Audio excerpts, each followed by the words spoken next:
Hello everyone, welcome to Tom and Arnold Talk Movies. My name is Tom, and his name is Arnold. Hello. So today we're going to be talking about X. This was written and directed by Ty West, and the cast includes Mia Goth, Brittany Snow, General Taiga, and Kid Cudi. This film is about a group of adult filmmakers who go to a secluded ranch in Texas to film porno. But the owners of this ranch might be up to some nefarious deeds. Arnold, what did you think of X, my friend? Fucking sick. It is good, isn't it? It's like it feels like a traditional horror film. It kind of pays homage to Texas Chainsaw Massacre in terms of like where it's set and that. But it's like it has all the typical horror movie tropes, but it's done so well. There's a lot of great setup. There's a lot of great sort of moments with characters and dialogue. It's just a sick film. Probably one of the best horror films to come out this year, if I'm honest. What about you, Thomas? I liked it. But the thing I will say about this film is that, and I think it's like kind of obvious, but I feel like this film needs to have some kind of message in there. Otherwise, it's just a film of like they go to this place, creepy old couple, and they get killed. Because if there's not like a message in this film, then it is just kind of crap. But yeah, I think, and as well, I think when we spoke about this off air, I think there's something to do with like beauty standards and maybe standards of women in films in general. Because spoilers, but Pearl, who's the villain, the main sort of villain, she used to be a dancer, and I'm sure there's something she has this thing about looking good and beauty and stuff like that. And there's sort of this weird comparison with Mia Goth's character, who also plays Pearl, and her other character Maxine, yeah, because the film's coming out anyway. There's like that sort of thing, like it's almost like Pearl is like what she might turn into due to her career, if you know what I mean. Yeah, it's like it's at the very end of the film. Spoilers. You know, it's like when Pearl, just before Pearl dies, goes, "This is what's to come." You know, you know, it's waiting for you. You know, it's gonna happen to you. Do you know what I mean? And the fact that it's played by the same actress, it's like it's a beautiful sort of cherry on the top. So yeah, this film reminds me a bit of the original Scream.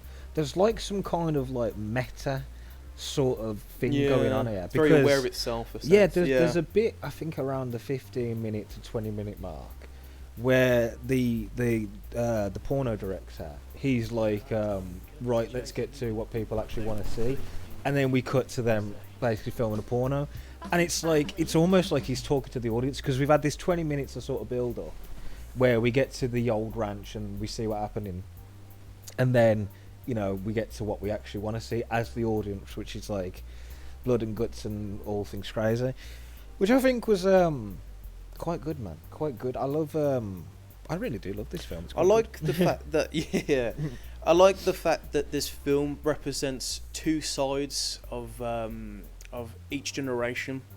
So you've got the evangelist, the religious speaker on TV that's prominent in the film. You've got the old couple as well. So these characters are essential representation of their old attitudes in terms of how immoral sexuality is sort of openly embraced. You know, how it's regarded in those times. So you think of the 70s. The 70s, those people you see trying to make a porno, they're essentially the counterculture, because... Like the hippies and all that. Yes, basically, where like... You know, where sex is something embraced rather than sort of like... Because with the old couple and their sort of values, it's like, you know, in those sort of times, and it's heavily based on religion as well, is that, you know, it would be preferred that you would marry before you...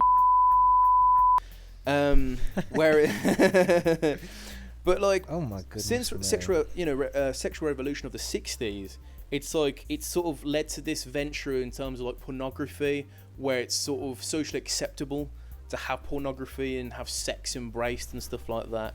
And it's like the way the religious speakers sort of views it as some sort of like trick from the devil, considering how sort of immoral it is. Like it's some sort of test by Satan, and like he even says that he sort of lost his daughter to that sort of lifestyle, which is funny enough revealed to be Maxine. Spoilers. Which I thought was an interesting sort of back and forth contrast, because then we get to the scene where you have these characters, they're inside, and I think they've just shot all their naughty scenes. And like Maxine sort of talking about how like I want to live my life the way I want to, without any sort of old ass traditions sort of hanging me back. It's like they don't want to do what their parents did. They don't want that sort of repressed sort of lifestyle like what the 50s was back in those days. And it's that sense of rebellion as well, which is pretty cool. It's really interesting. It's a nice sort of time to set it in my opinion. See, it's funny because it seems like you've took a really like historical look at this. Yeah. Whereas I really haven't. Like I because this is definitely inspired by the 70s exploitation horror. Oh yeah. Of all that stuff. I reckon if you took a scene from this, put some film grain on it, it would look like that. Yeah. And it's like, but I think what you're talking about, yes, it is true in like actual sense, but I don't think the film is necessarily trying to say that. I think it's using what you're talking about as stuff that we're just to familiar sort of paint with. the picture, to sort of get the characters. I get that. Well, the thing is, the reason why I say it is because, what other reason is that religious speaker, is that just for that setup because of the whole daughter thing? But it's like he's very heavily featured in like at the start of the film.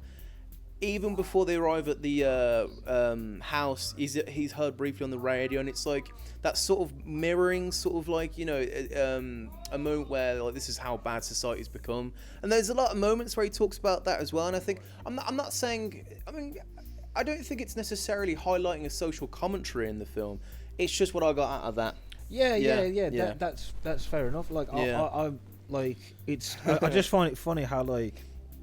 You've really sort of stuck into the like historicalness of the film. Yeah. Whereas what I thought of it, like the whole priest or whatever, I don't feel that's necessarily important. I think it's just sort of like a look at, because you just get sort of films which from the 70s and from this like era that it's set, which sort of had that guy on the radio and all that stuff, and maybe there was like a little twist at the end. And it's the same with sort of like a lot of things with this film, like the makeup. There's one, I love the effects in this. There's one when General Ortega's character gets killed, and she's not wearing, but I mean the effect is she's wearing this like mask, isn't she? And like that looks like a proper 70s effect, man. It looks so fucking like of the time. It's fucking brilliant, man. But yeah, it's just like, but I think I'm going based off like the interactions, and like when, like I mentioned, that scene with the actors like Maxine, Bobby Lynn, and they're sort of talking about this sort of liberation of time of where like it's the fact that like I said, it's like it's a time where sex is sort of openly embraced, but the fact that they can make money out of it as well, that's what I kind of get out of that. Yeah. The whole historical thing, that can be something to say. That can be something to say about the film. Yeah. But yeah, I do think there is something in the film. It's not. It is not just, it's because more if so there's subtle. If there's no, the thing with this, I was watching it and I was like, if there's no message to the film, then it's literally an hour of setup for about 40 minutes of killing, and all it would just be murderous old woman. That's what what it would be. And them type of films can be fine. Oh yeah. But I just think I didn't get the whole historical sort of aspect. But I sort of thought it more in like a modern way. If I have to say something, because it's just like, I think what they're talking about in terms of the standards of women can also be said today, if you know what I mean. So maybe there is that sort of thing, but Very good. No, I get where you're coming from. like I said, I think maybe they could have spent more time sort of highlighting that, but like I said, that's probably not the point, and that's fine. What I got out of it was mainly with the whole character of Pearl and her sort of sense of desperation for affection, the fact that, you know, it's dealing with the themes of, you know, death, mortality, old age, that, you know, the fact that, you know, her husband Howard doesn't want to, you know, partake because of his heart condition. And it's You're like, so Christian, Arnold. no. Yeah. From like Pearl's sort of journey, she sees herself in Maxine, you know. I mean, you know, there's that photo of her, you know, her wedding day, and like there's a bit where she sort of touches Maxine's skin, and then she's so envious of her. Like, she not only wants to be her, but she wants to be with her, in a sense, not in like a relationship sort of sense, but it's just She wants to be in that. She feels like she was part of that entertainment world. Yeah, it's like what I got out of that was that Pearl, because she was a dancer, maybe that in those sort of times that could have been a bit more erotic, could have been seen a bit more erotic, and it's like that's where she kind of sees Maxine as this sort of erotic performer in a sense. So yeah, there are sort of similarities, and I think because, you know, she's so disgusted the fact that they don't care about, you know, sort of talking about sex, and it's, you know, it's very comfortable, and the fact that, you know, there's nothing more to it. It's like she kind of hates that because she also wants to be a part of that world. Shall we talk about some of the kills? The two, well, both crocodile scenes were fucking great, man. Because there's that one where it's like, it must be like a drone, and it's like she's in the water and it's just behind her, it's gonna get her, but then she gets out. And like, I love the fact that there's no sort of music sort of creating this sort of cue for the audience to have that tension. I like how it's very sort of hold back. That's very well done. And then I love it when the other woman gets killed though. Bobby Lynn. And it's like, it just sets it up perfectly, because Literally it's like rips her head off. Yeah, someone, you know, in this film though, someone's gonna get killed by that crocodile. Oh, yeah. It has to happen. It's set and then up. when it does, it's like, fucking yes. It's I mean, beautiful. it's an obvious setup, but it's like it's in your head. It's like, I know that fucking crocodile's there. It needs to fucking happen. Bitch. Also, there's another thing, and this isn't me. I saw this on IMDb, but the kid Cuddy's character, he says something to the old man, and he's like, people like me are used to old men with shotguns. And then later in the film, he does actually kill him with a shotgun, and it's kind of like that weird sort of like, it was almost a bit. This actually kind of reminded me a bit Jordan Peele-esque, because like it just there's a lot of good dialogue that initiates setup. Yeah, and it's like, that comes it's in like later. that bit where like I said, that scene where Pearl's giving lemonade to Maxine, and Pearl starts touching her, and then Howard comes back and he goes, that will be our little secret. And at the very end, just before Maxine kills Pearl off, she goes, that'll be our little secret, and then just runs back and just completely flattens her head. And I think because, you know, if you want to sort of put it bluntly, it's like, you know, it's just the novelty is that it's an old lady killing these people off, and it's like even the kills, the way they're sort of done is really well like thought out, because, you know, what's the name of the guy? The guy who's organised the whole thing. I can't remember. I'm shit with remembering names. What's his name? Oh, it was Billy Bob. Billy Bob. Nah. It was Ron Jeremy. Wayne. It was Wayne. So, because Wayne, like, I think he goes into the barn to look for RJ, because, you know, RJ's dead at this point, and like he steps on like a nail board, innit?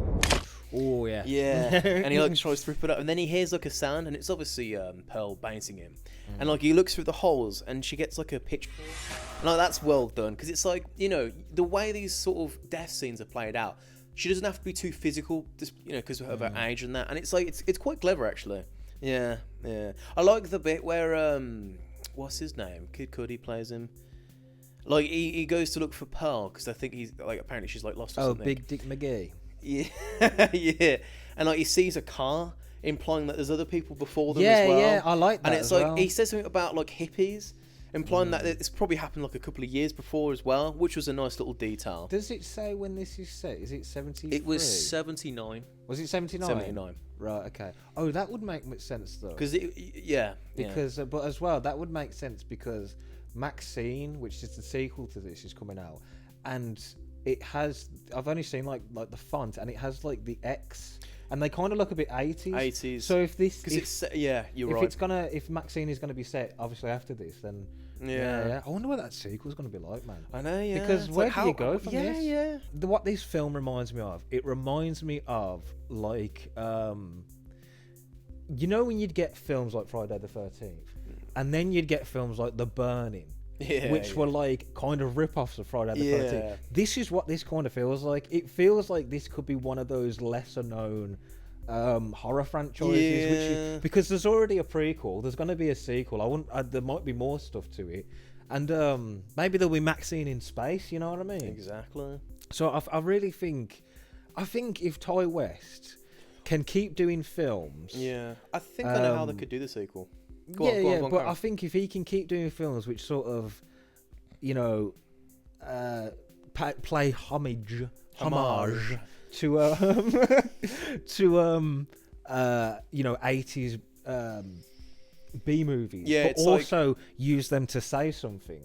I think that's really well done, to be fair. Because you could sort of imagine what the sequel's going to be like. Because obviously, you know, at the end, one of my favourite lines, cheesy but it's fun. It's like the police arrive at the house, and like one of the officers find the camera, and he goes, "What do you think's on there?" And the guy and the mate, I think the sheriff goes, "I see one goddamn fucked up horror picture." And it's like Maxine's on the tape, so maybe that could play into what would happen in the sequel.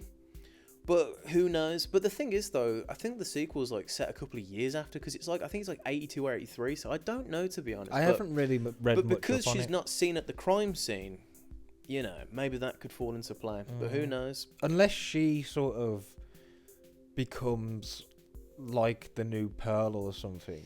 Could, yeah. But I don't know. I don't know if they'd do that. No. I gotta say, I love the guy who's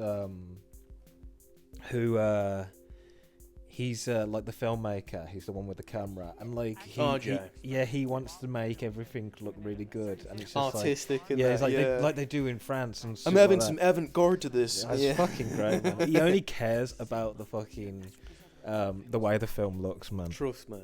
Good it's pretty shit. funny how his sort of death is like, you know, because Pearl sort of calls him, because he tries to escape, he tries to drive off, and Pearl's sort of there in it, and you hear Blue Oyster Cult playing in the background, and the way he sort of gets stabbed in the neck. It's not even like proper violent. It's just sort of a little dab. You know, the way that was fucking sick. Loved it, man. Loved it. All right. No.